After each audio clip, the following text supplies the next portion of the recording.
Hey guys, it's weekly wrap time, and what a week it's been, Mike. We should get it out of the road and talk about your tip. Yeah, very happy with that, Sam. That was a great kick off the week, wasn't it? Devil's Throat getting up for the Snowden camp, and we rolled then straight into Miss Hellfire.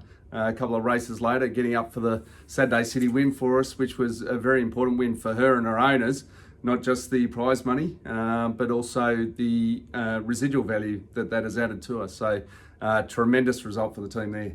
Yeah, it was a great result, and I'm pleased for all the owners because it's been a long time between drinks. So it was good to see her finally get up, and hopefully she can now go on with it again. Yeah, definitely. It was a very strong win. So hopefully she can continue that form into probably next weekend. Yeah, great. And I see there's been some prize money increases. Yeah, that's right. I mean, we're getting used to them, aren't we? There's been so many increases over the last few years under Peter V'landys there at Racing New South Wales, and we've seen minimum prize money levels increase across the board for Metropolitan and also provincial racing. So Saturday Metropolitan races, the minimum prize money pool's going up from 150,000 to 160,000, and also the midweek city races are going from 55,000 to 60,000, and the provincial races from 40,000 to 42,000. So it's incredible what they've done at Racing New South Wales over the past probably decade. The direction that racing's going in, it's never been better. So you blokes just need to pull your finger out now and buy some more decent horses. Definitely, and that's what we'll be aiming to do heading up to the Magic Millions yearling sale tomorrow night, in fact. So we'll be up there for a number of days, and it's been a busy time because we've been away at the broodmare sales last week, and they're incredible too. So just showing how healthy the industry is at the moment, and a lot of the prices being paid for the broodmares is reflecting somewhat the strong prize money levels that we're getting. So it feeds the whole way through, and I think they grossed about 107 million for the broodmare sale. Yulong, who was our Everest or winning Everest partner in 2018. Accounted for about a third of that gross, so it's quite incredible what they're doing. Purchased 60 broodmares at an average of over 500,000 per broodmare for a total spend of 33 million. So I don't know. I'm sort of racking the brain trying to work out what their strategy is, but that's quite remarkable. I don't even remember that sort of dollar being spent. When we had Godolphin going up against Coolmore back in the day. So it's really I've never seen anything like it in the market, and it was a sight to behold during the week. No, interesting. Good times for the industry. So and a busy day for you today. You've been jump outs at Randwick this morning onto trials at Gosford. It's a whirlwind at the moment, isn't it? So just getting back off the plane last night from the Gold Coast, and then first thing this morning, out there at 5 o'clock there at jump outs at Randwick. We had a few horses go round.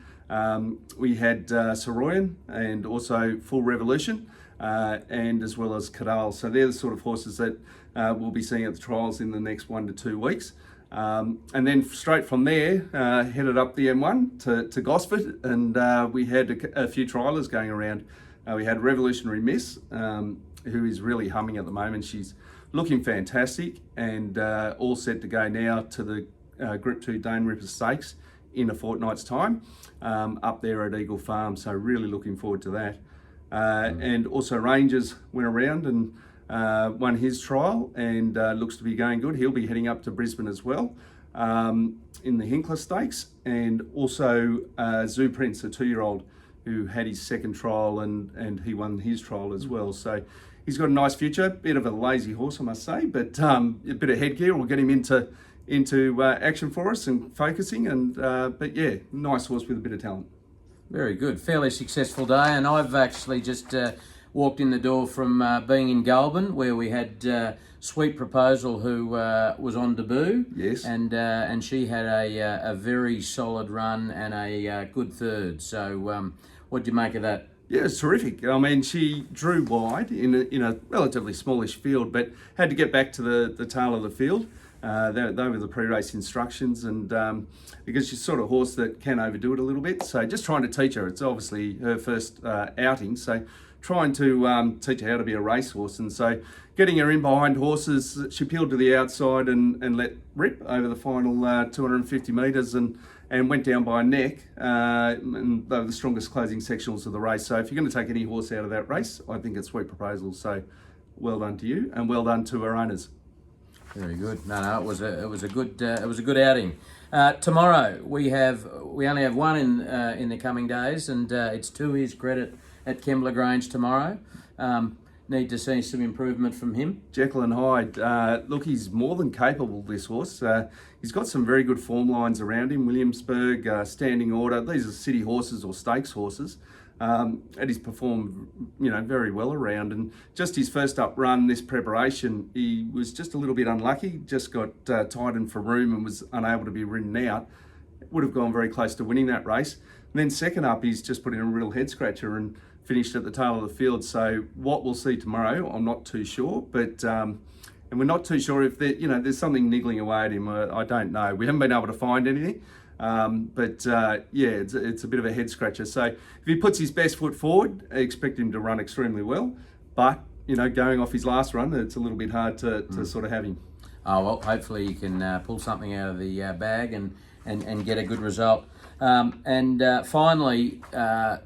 We've changed Spelling Farms. Yeah, well, Thenford Farm, a lot of you owners would know that we spell our horses at Thenford Farm down in the Southern Highlands, well, the majority of them anyway. And the proprietor there has gone into a new arrangement with a nearby property where he's taken the lease on that, Wood Park Stud. It's where the trainer Jean Dubois used to train out of. And Jean Dubois is heading overseas to America. So the Thenford Farm guys have got a hold of that property as well, and they're going to be operating out of the two properties. And you headed down there today and had a look, and you were most impressed. Oh yeah, no, it's a beautiful property. Probably 25 minutes further north, closer to us, just out of Mittagong. And it's a spectacular spot, and they'll enjoy their time there, our horses. And some of the owners who have got horses spelling at the moment will get a video and see a video from there. So it'll be good for Tim at Thenford Farm, and it'll be good for us. So that's it. That's all you've had on your list. I noticed you haven't put here any tips that you want to talk to. You had a win last week. Are you resting on your laurels or going again? Yeah, no, I'm protecting the record this week. So things have just been too hectic the last 7 days. So look, we'll get a good tip for you next weekend. Yeah, very good. Okay, have a great weekend, guys, and good luck. All the best.